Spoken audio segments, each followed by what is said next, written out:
Hey guys, welcome back. In this video I'm going to build a safe outlet which consists of a standard European outlet, a switch to turn it on, a fuse holder where I will install a fast blowing fuse to limit the maximum power this safe outlet will output, and an emergency breaker. Everything will then go in this box I got from Banggood. The outlet goes in here like this, the switch over here, the fuse holder over here, and the emergency breaker over here. I got 120 centimeter of a rubber cable, and it will go into the box like this. From the cable it will directly go into the emergency breaker, from the emergency breaker to the switch, and one of the cables will then go through the fuse into the outlet. So I get the top cover of the box where I will install all these components. I will measure it so it is as neat as possible, and then use a Dremel tool to cut everything out. And by the way, the cable will go into the side of the bottom part of this box. And I forgot something to mention, and that is normally you would want to install a GFCI, but as my room already got one installed, I don't need to install it in here, and this box would be a little tight if I also want to install one, so I don't need to do that. I just finished cutting and drilling all the holes. The only one that screwed up was this one for the switch. Now let's assemble everything. First I'm going to insert the emergency breaker. I need the top part, well, this way. Had to think about how to install it.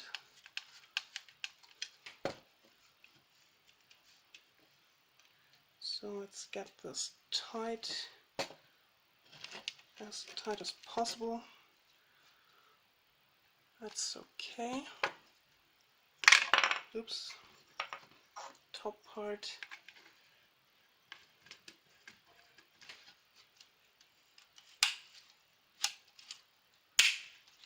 Well. Oh, okay. Yeah.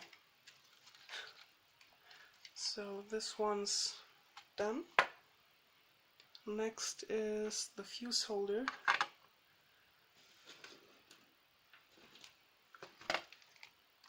Two washers. I don't know if I should use one on top. Maybe not, but I just saw that this one has a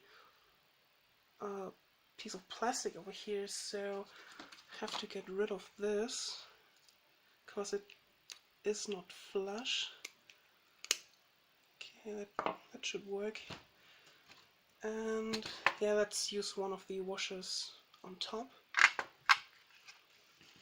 and the other one on the bottom.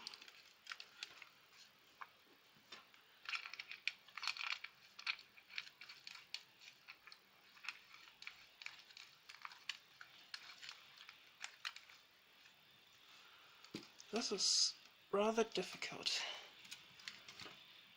It does not want to. Yeah, no, it works.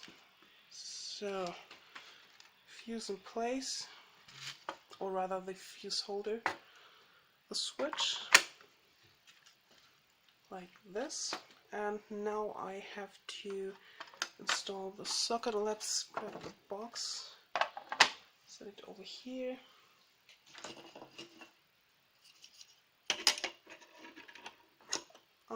Yeah, I have to turn this around. The reason for that is I want, oops, sorry guys, if I have one of these cables, it has to plug in like this, and I want it to get in this direction away from all the buttons, and I don't want it to be like that. That's the only reason I just turn it around. And to hold this in place I'm going to use M3 screws. These spring-like washers,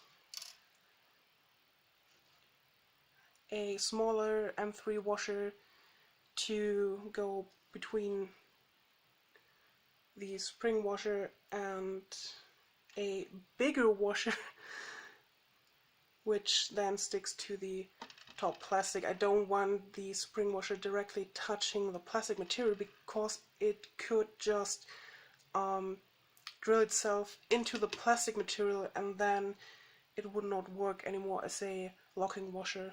So I need to use a bigger one, and of course a nut. So screw in place. Oh, that's the wrong screw. Screw in place. Turning it around. Big washer. Smaller washer. A locking washer and an M3 nut to go on top. And that I have to do for all 4 of these things. So let me do this and then I will come back to you. After tightening down all the 4 screws, I went ahead and inserted the cable, and I also measured cable length. And at first, as a test fit, I used these screws and just tightened them down, but I thought this is not really strong enough.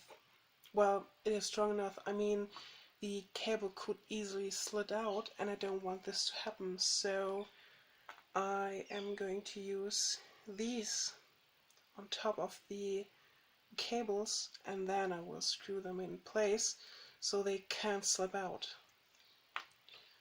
And to do that I have to get them over the cable. I need to use one of these. 1.5 is this one, I think, yeah.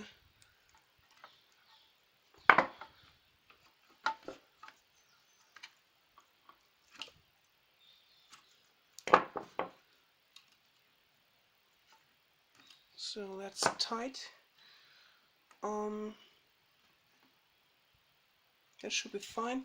But I'm also going to use a little bit of solder just to get a better electrical connection, an even better electrical connection.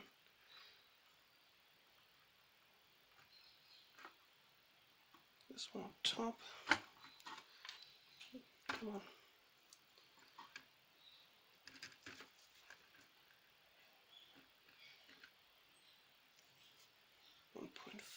Is this one.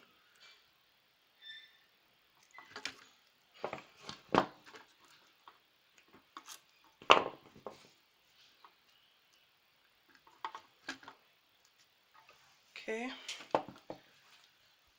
Now I need some solder just to be extra safe.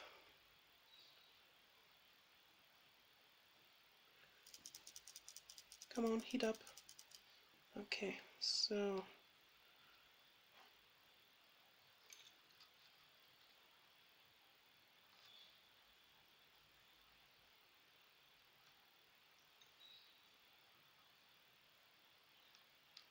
now that's done. Next one.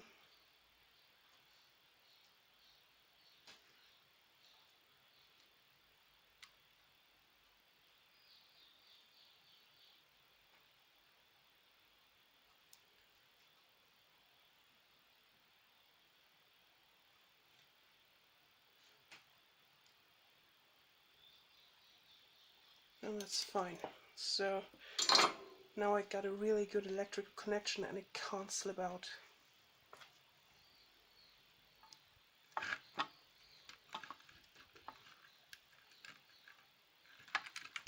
Oops.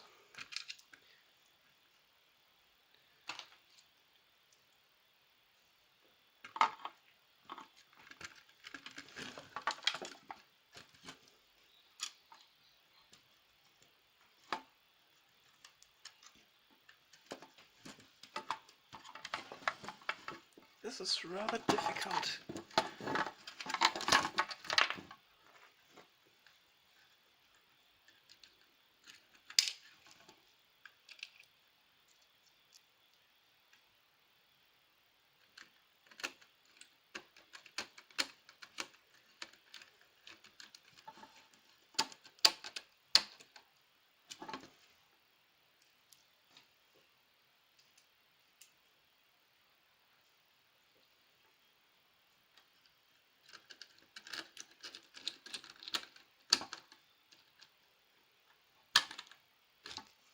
And that's done. So this is the input, and as you can see, the ground cable goes directly into the socket. There are these springs over here, so you only have to insert the cable. So, main cable done.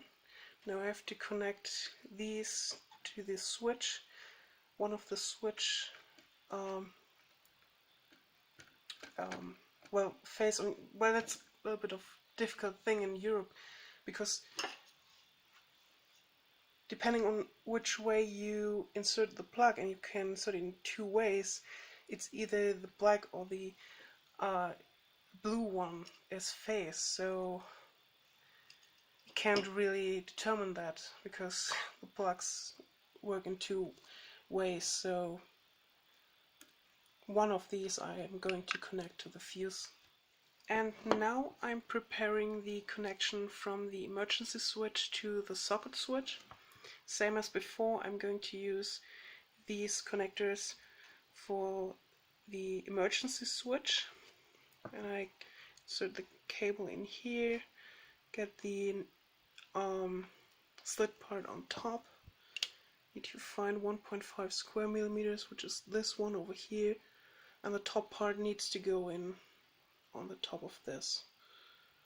This is one of the ways to get these on cables, but it's not the best, because this is not really meant for these types of connectors, but more like cable terminations. But that's okay, it works. And now again, I'm going to use some solder to get an extra reliable connection.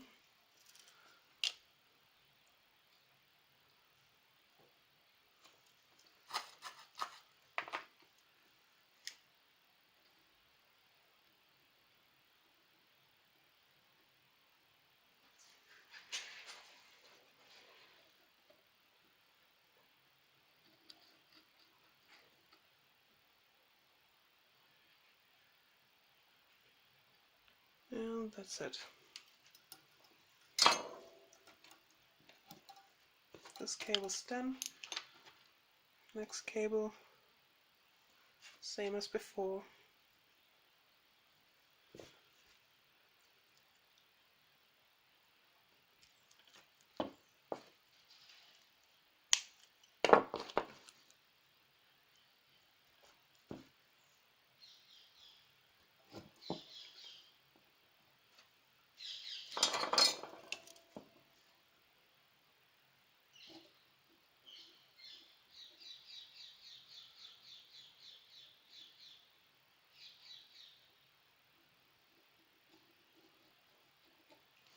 And done.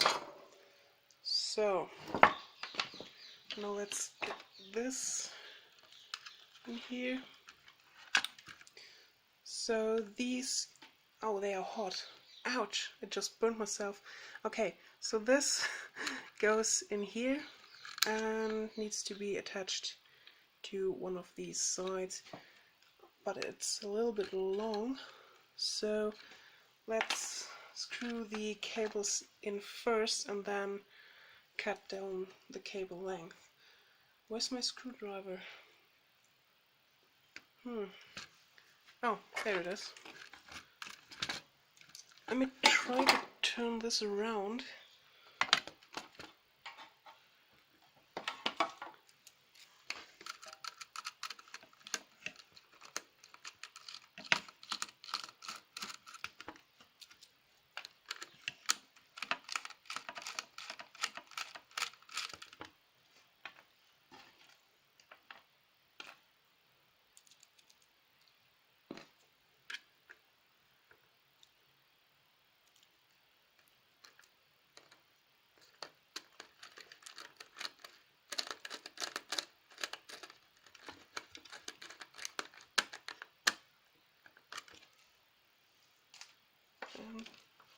second one over here.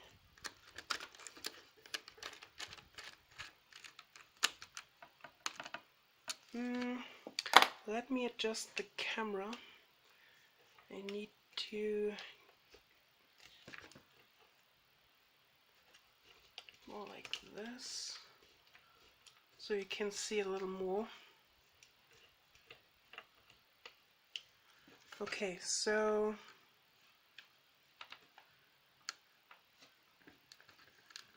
I might do it like this. That looks about right. So this one needs to be cut over here. Just strip it. Oops, that was a little short. That's better.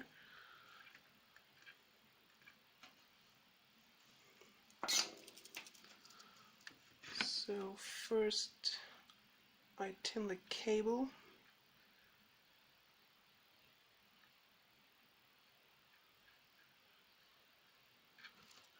Then I'm going to tin the connector over here.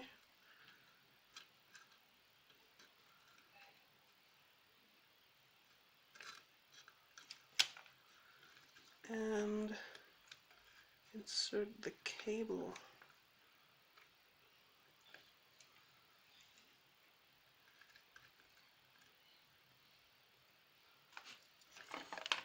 That looks good. And now just cut it down. That looks alright. So next,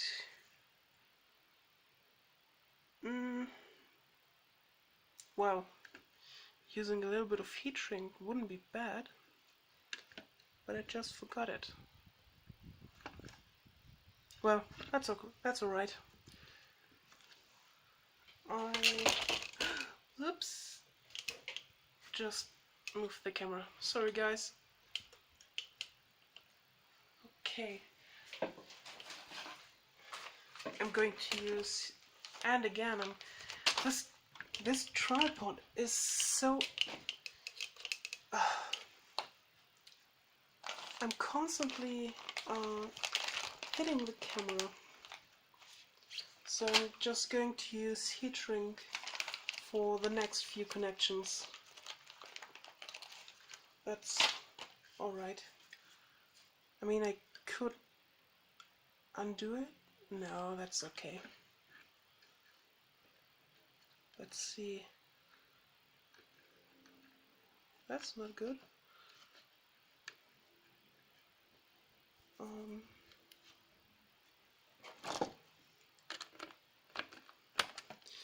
Okay, I think I might have to do it without the camera. I mean, I'm constantly hitting the camera. It's totally in my way. I have to figure out another way to show you guys what I'm doing. So I decided to finish the wiring without filming because I kept on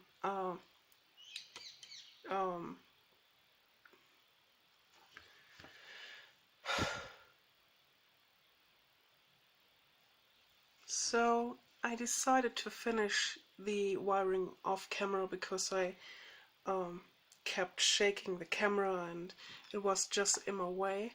I have to figure out another way to show you guys what I'm doing, but for now let me show what I did. So you saw me attaching the cable to the emergency breaker and the ground cable to the socket. I used two zip ties to secure it in place so that if there's a little bit of tension that it does not get pulled out. Then I attached these cables to the switch. I did not insulate the incoming part, but the outgoing part is insulated with heat shrink. The blue cable directly goes into the one side of the socket, and also use zip tie on the screw so it does not get pulled out easily. The brown one goes to the fuse holder, and then into the socket. And now let's get everything together. For now I'm only securing the cable with a zip tie so it does not slip out, but in the future I will go for something more reliable so that I don't put too much on this cable.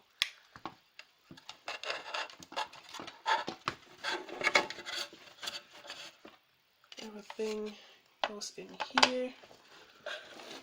Have to pull the cable out. There's the zip tie.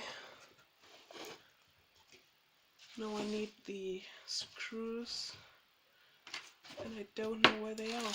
Oh, yeah. There they are. 4 screws for the box.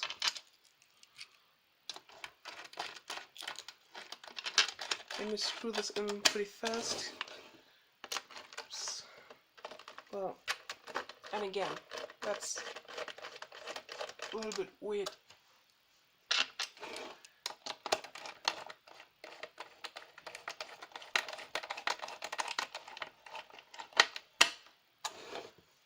Last screw.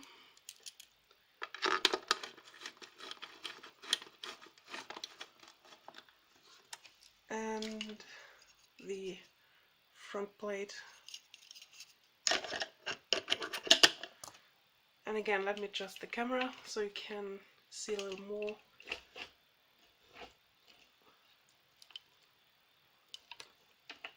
That's better.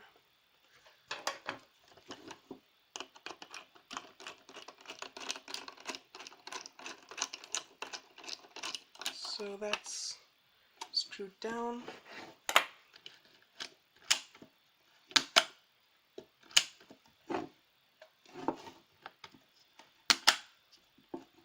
Seems to work. Fuse holder. And for now I'm not going to secure the switch because I don't know if I have to change something. So this is now ready. After cleaning my table, I'm now going to do a basic test, a continuity test, and see if everything is connected correctly. And then I'm going to use my soldering iron to test it in action. So, to have continuity, this, or rather these, are the ground connections. And they are indeed grounded. I have turned on the plug so that I can see which one directly is connected. That's the right one. This one is not connected at all because I don't have a fuse inserted. Now I'm going to insert one of my quick blowing fuses, or fast blowing fuses.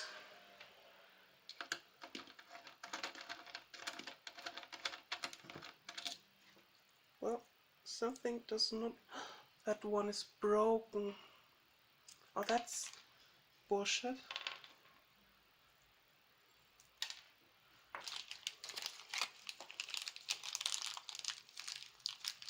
Okay, let's see another one.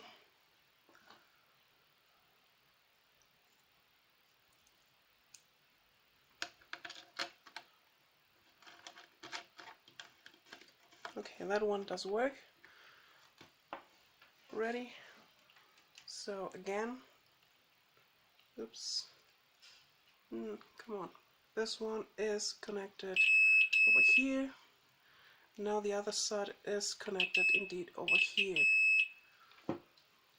And just to make sure there's no short here, and no short here. Same goes for this side. Ground connection, no short, and no short. And if I use the emergency switch, breaker, I still have ground connection, but no connection at all to the outlet on either side. So I think it works. So let's connect my soldering iron to it, but first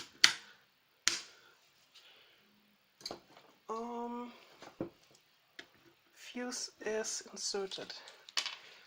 Let me just get rid of the other fuses.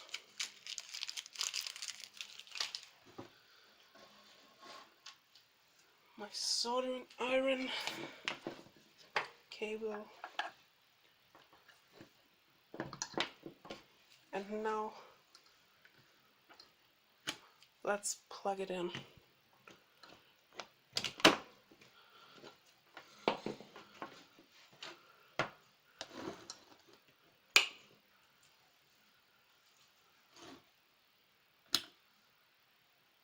Seems to be engaged. Okay, let's plug in soldering iron.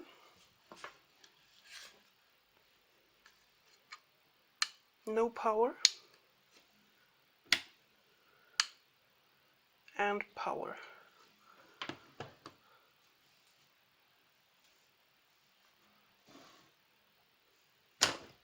Emergency breaker does work.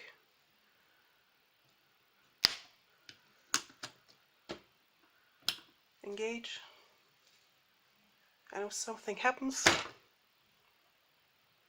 and it works.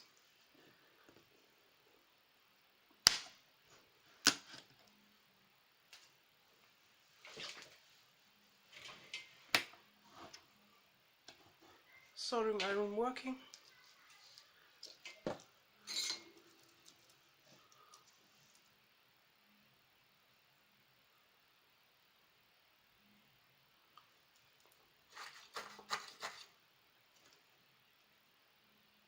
And if something happens, great. So there you have it, guys. A safe outlet with emergency breaker, switch, and a fuse. The test was a complete success. The safe outlet works. And just to clarify a few things, this outlet will be used for like power supplies that I work on or that I do develop. The fuse is a 1.25 amp fuse because if there is a fault between live and neutral, I don't want the power supply to be damaged as much as if there was a 16 amp fuse. And obviously if there is a fault to ground, the GFCI breaker for my room will then trip, and that's something I don't have to care about. If you build one of these, I would recommend going for a GFCI if you don't have already one in your room. And as I said, this is for power supplies that I build myself or that I don't know or that I work on, just to be extra safe, and I want this emergency button if something happens, that it cuts out completely. So I hope you enjoyed it. I hope this was a helpful and interesting video, and I see you next time. Bye!